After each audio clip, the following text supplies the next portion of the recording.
मित्रों, पूज्य गुरुदेव ने गायत्री महाविज्ञान में स्पष्ट लिखा हुआ है कि कभी भी किसी की भी गायत्री साधना निष्फल नहीं जाती है। यह पृथ्वी का ध्रुव सत्य है। यह उन्होंने ऐसे ही नहीं लिख दिया है कि वेदों में लिखा हुआ है या पुराणों में लिखा हुआ है। उन्होंने अपने जीवन में गायत्री की साधना की और साधना के पश्चात में उन्होंने जो कुछ अनुभव किया, जो कुछ उन्होंने अपने जीवन में पाया, उस सब सत्य को उन्होंने हमारे सामने लिखा हुआ है। तो मित्रों, गायत्री मंत्र हमें फलित क्यों नहीं हो पाता है? हम कहाँ पर बुनियादी भूल करते हैं? दैनिक साधना किस प्रकार से की जाए? बहुत सारे भाई बहनों के प्रश्न आते हैं कि आचार्य जी, हम गायत्री की साधना कैसे प्रारंभ करें, दैनिक साधना कैसे करें?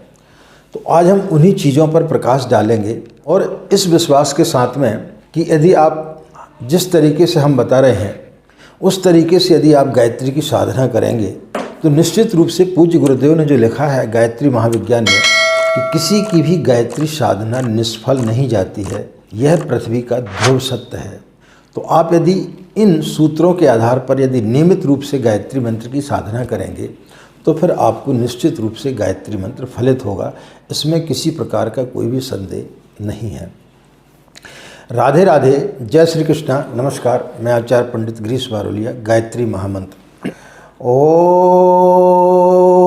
भूर्भुवः स्वाहा तत्सवितुर्वरेण्यं भर्गो देवस्य धीमहि धियो यो नः प्रचोदयात्। अखण्डमण्डलाकारं व्याप्तं येन चराचरं तत्पदं दर्शितं येन तस्मै श्री गुरुवे नमः। तस्मै श्री गुरुवे नमः। मित्रों, जब हम ईश्वर के पास बैठते हैं तो उसके कुछ नियम होते हैं।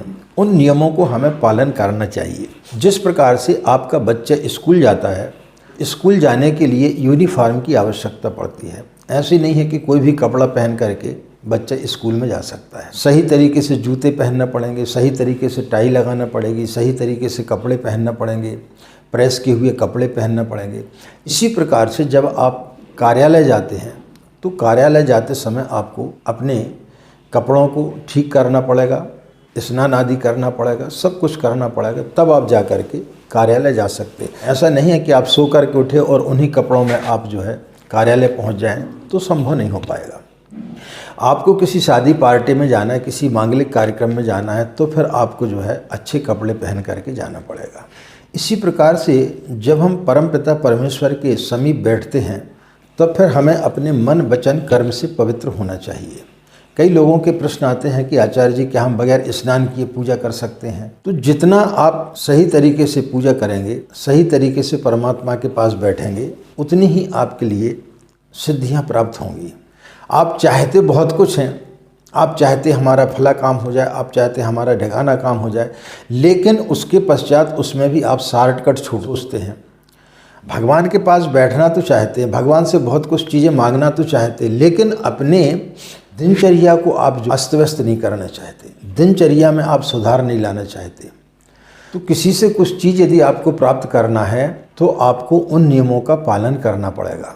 यदि आप उन नियमों का पालन नहीं करेंगे तो फिर आपको वो चीज़ें प्राप्त नहीं हो सकती हैं। इसलिए यदि आप साधना काल में बैठते हैं, ईश्वर के पास बैठते हैं, तो सर्वप्रथम आपको स्नान करना आवश्यक होता है। स्नान करके आपको पूजा स्थली पर बैठना चाहिए। यदि आप स्नान नहीं कर पाते हैं, आपका स्वास्थ्य ठीक नहीं है, तो आप गुनगुने पानी में थोड़ा कपड़े को गीला कर लें और उसको अपने शरीर पर जो है करके और फिर आप पूजा स्थल पर बैठ सकते हैं। लेकिन आप यदि स्वस्थ हैं और आप चाहते हैं कि हम बगैर स्नान किए हुए जो है पूजा करें, तो वो पूजा सार्थक नहीं होती है। ये हम एक बुनियादी भूल करते हैं। अब आप यदि बगैर स्नान किए पूजा करना चाहते हैं तो पूजन ना करें। आपको हमने कई बार बताया कि आप मानसिक जाप करें। मानसिक जाप कैसा होता है? जिस प्रकार से हम मुंह बंद करके बैठते हैं और अंदर हमारा मंत्र चलते रहता है, उसे हम मानसिक जाप बोलते हैं। मानसिक जाप आप कभी भी किसी भी समय चलते फिरते उठते बैठते कभी भी कर सकते हैं। लेकिन यदि आपको जाप करना है तब फिर आपको पूजा स्थली पर स्नान आदि करने के पश्चात ही बैठना पड़ेगा। और जाप कैसे करते, जब हम गायत्री मंत्र का जाप करते हैं तब हमारे ओंठ हिलना चाहिए, हमारी जो जीभ है वो तालू पर लगना चाहिए और पास में बैठे हुए व्यक्ति को हमारी आवाज़ सुनाई नहीं देना चाहिए। जब हम जाप करते हैं यानी बुदबुदाना, जैसे जिस प्रकार से हमारे ओंठ हिल रहे हैं, जीभ तालू पर लग रही है, तब फिर जो है वो मंत्र आपको फलित होता है। इस प्रकार से आपको बैठ करके जाप करना चाहिए। ब्रह्म मुहूर्त में सो करके आपको उठना चाहिए। अब कई लोगों का ये रहता है कि हम ब्रह्म मुहूर्त में सो करके नहीं उठ पाते हैं। हम चाहे तो बहुत कुछ हैं, हम चाहते कि गायत्री मंत्र हमें आज ही सिद्ध हो जाए, हमारी सारी मनोकामनाएं पूर्ण हो जाए, लेकिन हम ब्रह्म मुहूर्त में सो करके नहीं उठेंगे। तो ये कैसे हो सकता है? यदि आपको कुछ चीज़ चाहिए तो फिर आपको उन नियमों का पालन करना चाहिए। फिर भी यदि आप प्रारंभिक दौर में यदि गायत्री की साधना प्रारंभ कर रहे हैं तो कोई दिक्कत नहीं है।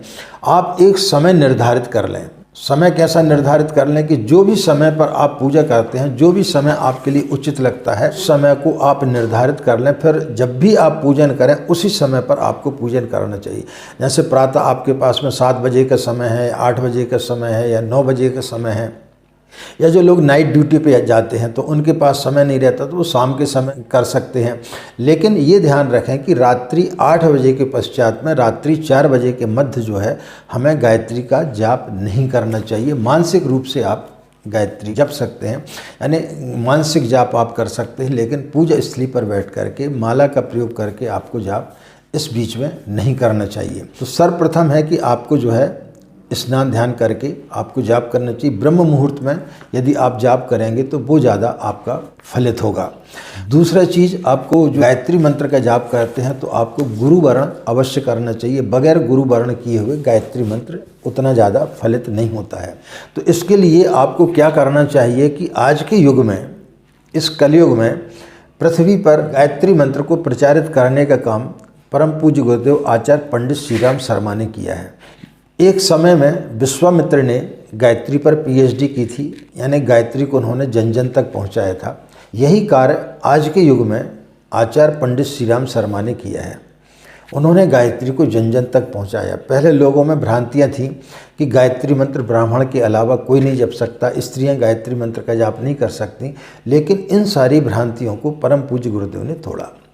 तो आपको सर्वप्रथम गुरु वर्ण करना चाहिए। तो गुरु वर्ण करने की सबसे सरल विधि आज हम आपको बता रहे हैं कि आप अपने टेरेस पर या छत पर खड़े हो जाएं, जहां से कि आपको सूर्य उदय होते हुए दिखाई दे रहा है। वहां पर खड़े हो जाएं और प्रणाम करते हुए सूर्य में आप जो है परम पूज्य गुरुदेव की छवि को देखें और 5 बार आप गायत्री मंत्र बोल लें और मन ही मन आप उनको अपना गुरु वर्ण कर लें। ये सबसे सरल प्रक्रिया है।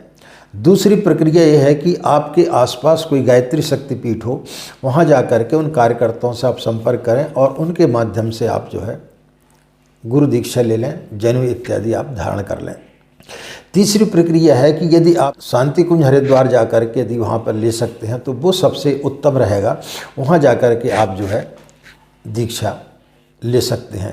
लेकिन यदि आपके पास में शांति कुंज जाने का समय नहीं है, आपके पास में उतनी राशि नहीं है, तो आप सबसे सरल ये है कि 2 में से कोई भी एक कार्य कर सकते हैं। टेरेस पर खड़े होकर के सूर्य उदय को देखते हुए आप गुरु वर्ण कर लें और उसके पश्चात में आप गायत्री मंत्र की साधना प्रारंभ कर दें। दैनिक साधना में आपको कम से कम 1 माला गायत्री मंत्र से प्रारंभ करना चाहिए। जहाँ तक संभव हो सके 3 माला आपको गायत्री मंत्र का जाप करना चाहिए। 1 माला आपको जो है समस्त प्राणी जगत के कल्याण की भावना से करना चाहिए। दूसरी माला अपने कुटुंब परिवार के कल्याण के लिए करना चाहिए और तीसरी माला का जाप जो है वो आपको स्वयं के कल्याण के लिए करना चाहिए। तब फिर आपको गायत्री मंत्र फलित होता है। शुद्ध वस्त्र पहन करके आपको पूजा स्थली पर बैठना चाहिए, यानी कोरे वस्त्र पहनने चाहिए, धुले हुए वस्त्र पहनने चाहिए। उनकी या कुश की आसन पर आपको बैठना चाहिए। पूर्व मुख होकर के आपको बैठना चाहिए। यदि पूर्व मुख होकर के बैठेंगे तो आपको गायत्री मंत्र ज़्यादा फलित होगा, क्योंकि वहाँ से सूर्य की किरणें जो है आपके शरीर के अंदर तुरंत प्रवेश करती हैं और सूर्य की किरणों से व्यक्ति को विटामिन डी मिलता है। विटामिन डी जो है वो हमारे अंदर सकारात्मक विचार लाता है। तो इस प्रकार से आप बैठें, एक कलश रख लें और एक घी का दीपक जला लें। कर्मकांड में यदि आपको नहीं आते हैं तो बाएं हाथ में 1 चम्मच जल ले लें, दाएं हाथ से उसको ढक लें और उसके बाद अपने ऊपर अभिसिंचित कर लें और भावना करें कि आपका शरीर जो है वो पवित्र हो रहा है।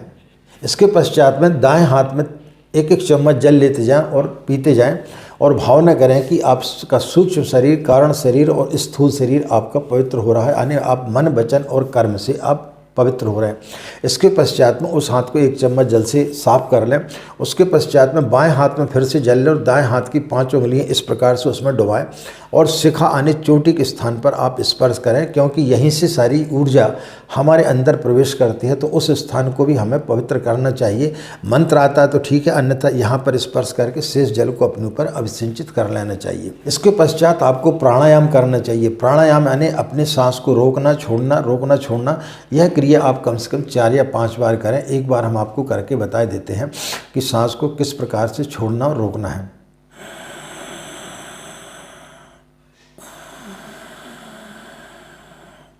इस प्रकार से आप 5 बार करें। उसके पश्चात आप न्यास की क्रिया करें। न्यास की क्रिया में क्या करना, आपको बाएं हाथ में 1 चम्मच जल लेना है, दाएं हाथ की 5 उंगलियां इस प्रकार से उसमें डुबा करके रखना है और बाएं से दाईं ओर आपको जो है पहले मुख पर, फिर नासिका के दोनों छिद्रों पर, फिर दोनों नेत्रों पर, इसके पश्चात में दोनों कानों पर, दोनों भुजाओं पर और दोनों जंघों पर आपको स्पर्श करना चाहिए और अपने ऊपर जल को अभिसिंचित कर लेना चाहिए जो शेष बचा हुआ है। इसके पश्चात आपको पृथ्वी माता की पूजन करना चाहिए। 1 चम्मच जल, अक्षत पुष्प आदि छोड़ दें और उसके पश्चात में कलश और दीपक का पूजन करना चाहिए। यदि आपको मंत्र आते हैं तो ठीक है, नहीं आते तो गायत्री मंत्र बोलते हुए आपको इन सब का पूजन कर लेना चाहिए। इसके पश्चात में गुरु का आह्वान करें, गायत्री माता का आह्वान करें और जो माँ गायत्री की तस्वीर है, गुरुदेव की तस्वीर है, उसको एक गीले कपड़े से साफ कर लें और उसमें चंदन इत्यादि लगा दें और वहाँ पर पुष्प आदि चढ़ा दें और भावना करें कि आप हमारी पूजा स्थली पर आकर के विराजमान हो जाएं और हमें अपना सूक्ष्म संरक्षण हमें प्रदान करें। इसके पश्चात जो है तुलसी की माला से आपको जाप करना चाहिए। तुलसी की माला को इस पर आपको अनामिका उंगली पर जो है माला को रखना चाहिए, इस पर दबाना चाहिए और अंगूठे से आपको सरकाना चाहिए अंगुलियों को। ये 2 उंगलियों का प्रयोग नहीं करना चाहिए। गोमुख में आपको जो है तुलसी की माला, जो भी माला है उसको रखना चाहिए या आप किसी कपड़े से उसको ढक लें, यानी निकलते चलते व्यक्ति को आपकी माला दिखाई नहीं देना चाहिए, इसका आपको ध्यान रखना चाहिए। तो उसके पश्चात में जो है आप 1 माला या 3 माला गायत्री मंत्र का आप जाप करें। जाप करने के पश्चात में 1 चम्मच जल जो है आप अपनी आसन के नीचे छोड़ दें। 2 कपूर की टिक्कियाँ जला करके या एक छोटा सा आप जो है कोई बाती ले लें और उसका जो है दीपक जला लें और माँ गायत्री की जो है आप आरती कर दें। थोड़ा सा आप प्रसाद वहाँ पर रख दें और उसके पश्चात में आप जो है उनसे प्रार्थना करें कि आप जहाँ से आए हैं वहाँ पर आप जाएं। इसके पश्चात में कलश का जल लेकर के जो है आपको सूर्य को अर्घ दे देना चाहिए। इस प्रकार से आपको नित्य पूजन करना चाहिए। यदि आप इस प्रकार से पूजन करेंगे तो निश्चित रूप से आपको गायत्री मंत्र फलित होगा। अब दूसरी बात आती है कि लोगों के मन में ये आता है कि कोई भी व्यक्ति किसी भी मंत्र का जाप करता है तो कोई न कोई उसकी मनोकामनाएं जरूर रहती हैं। तो जब हम बोलते हैं कि आप जो है बगैर किसी मनोकामना के आप पूजन करें तो लोगों को बात समझ में नहीं आती है। उनको लगता है कि जब हम परेशान हैं तभी तो हम गायत्री मंत्र का जाप कर रहे हैं। यदि हम ऐसे ही जाप करेंगे तो पता नहीं भगवान हमारी मनोकामना को पूर्ण करेगा कि नहीं करेगा। ईश्वर सर्वव्यापी है, ईश्वर को सब कुछ पता है कि आपको क्या चाहिए क्या नहीं चाहिए। मगर चूँकि हमारा मनुष्य शरीर है, हमने मनुष्य की योनि में जन्म लिया, तो हमारे मन में संदेह रहता है कि पता नहीं हम पूजा कर रहे हैं, भगवान को नहीं बताएंगे तो वो समझेंगे कि नहीं समझेंगे। ऐसी स्थिति में आपको एक काम करना चाहिए ताकि आपका साधना में भी मन लगेगा और आपकी मनोकामना भी आपके हिसाब से ईश्वर तक पहुंच जाएगी। भी परेशानी है आप एक कागज़ में लिख लें। जो भी परेशानी, बच्ची की शादी नहीं हो रही, कर्ज से आप लिप्त हैं, दुकानदारी नहीं चल रही है या कोर्ट कचहरी का चक्कर है, जो भी आपकी परेशानी है उसको आप एक कागज़ में लिख करके और गुरुदेव माता जी की फ़ोटो के पास में आप रख दें। तब फिर आपको लगेगा कि हाँ, हमने अपनी समस्याओं को माता गायत्री और गुरुदेव के पास में पहुंचा दिया है। उसके पश्चात में फिर आप पूजन करेंगे तो फिर आपका ध्यान इधर उधर नहीं भटकेगा। आपका बार बार जो है अपनी समस्याओं के ऊपर नहीं जाएगा आपका चिंतन कि हमारी समस्याएं क्या हैं, क्योंकि वो आपने पूज्य गुरुदेव गायत्री माता के चरणों में आपने समर्पित कर दिया। ये भावना करें तो फिर निश्चित रूप से आपकी मनोकामनाएं निश्चित रूप से पूर्ण होंगी। तो इस तरीके से आप यदि नित्य गायत्री मंत्र का जाप करते हैं तो फिर निश्चित रूप से आपको गायत्री मंत्र फलित होगा। हम कई बार सोचते हैं कि हम गायत्री मंत्र का जाप करते हैं, लेकिन हमें वो चीज़ प्राप्त नहीं होती जिस चीज़ की हम कामना करते हैं। तो इस चीज़ का हमेशा ध्यान रखें कि ईश्वर आपको वही देता है जिसकी आपको ज़रूरत है। जब आप परमात्मा के पास बैठते हैं तो परमात्मा आपको वही चीज़ देता है जिसकी वह ज़रूरत समझता है, ना कि आप जो चाहते हैं वो आपको दिया जाए। मित्रों, हमने अपने जीवन काल में, हमने जो 40 साल से गायत्री की साधना कर रहे हैं, हम अपने जीवन काल में नित्य हर क्षण जो है गायत्री के चमत्कार हम अपने जीवन में देखते हैं। ऐसा कोई दिन नहीं जाता जिस दिन माँ गायत्री हमें किसी प्रकार का कोई भी चमत्कार से हमें परिचय नहीं कराती है। हमारे जीवन में सबसे पहली चीज़ जो उन्होंने हमें धन दिया है वो है आत्म शांति, आत्म संतोष। इससे बढ़ करके कोई भी धन नहीं होता है। दूसरा, हम हमेशा सकारात्मक सोचते हैं, हम हमेशा आज में जीते, वर्तमान में। तो जो व्यक्ति वर्तमान में जीता है वो कभी उसके जीवन में कोई परेशानियां आ नहीं सकती। तो जब हम पूर्ण रूप से ईश्वर के प्रति समर्पित रहते हैं तो निश्चित रूप से हमारी सारी मनोकामनाएं पूर्ण होती हैं। तो मित्रों, जब हमारी मनोकामनाएं पूर्ण हो सकती हैं तो आपकी क्यों नहीं हो सकती हैं। हमने जीवन में गायत्री मंत्र से बहुत कुछ प्राप्त किया है, इतना प्राप्त किया है कि यदि हम आपको जो है कई समय तक, कई साल, वर्षों तक यदि हम आपको बताते रहेंगे तो हम आपको पूरी तरीके से नहीं बता पाएंगे। तो जब हम प्राप्त कर सकते हैं तो आपको भी वो चीज़ें प्राप्त हो सकती हैं। तो जो कुछ हमने अनुभव अपने जीवन में किया है उसी अनुभव को हम आपको बताना चाहते हैं और आपको विश्वास दिलाना चाहते हैं कि आप यदि इस तरीके से साधना करेंगे तो 100% आपको गायत्री मंत्र फलित होगा। लेकिन हम कहाँ गलती करते हैं, कई लोग सोचते हैं कि हम किसी से प्रेम कर रहे हैं, हम किसी को वशीकरण करना चाहते हैं तो हमारा जो है मंत्र फलित हो जाता है। आप गलत कामों के लिए यदि किसी भी मंत्र का आप प्रयोग करेंगे तो फिर आप निश्चित रूप से आपके लिए नुकसान ही होगा, आपको कभी फायदा नहीं हो सकता। तो इसलिए यदि आप अच्छे कार्यों के लिए और अपनी समस्याओं के समाधान के लिए यदि आप गायत्री मंत्र का जाप करेंगे तो निश्चित रूप से आपको गायत्री मंत्र फलित होगा। आपको नई नई जो है आपको रास्ताएं माँ गायत्री दिखाएगी, पूज्य गुरुदेव आपको दिखाएंगे। तो इन आधार पर यदि आप गायत्री की साधना करेंगे तो निश्चित रूप से आपको लाभ होगा। इन्हीं कामनाओं के साथ में कि आपका दिन मंगलमय हो, आप लोग खुश रहें, मस्त रहें, माँ गायत्री की असीम कृपा इसी प्रकार आप लोगों पर बनी रहे। आज की बात समाप्त, हमें आज्ञा दें। नमस्कार, ओम शांति।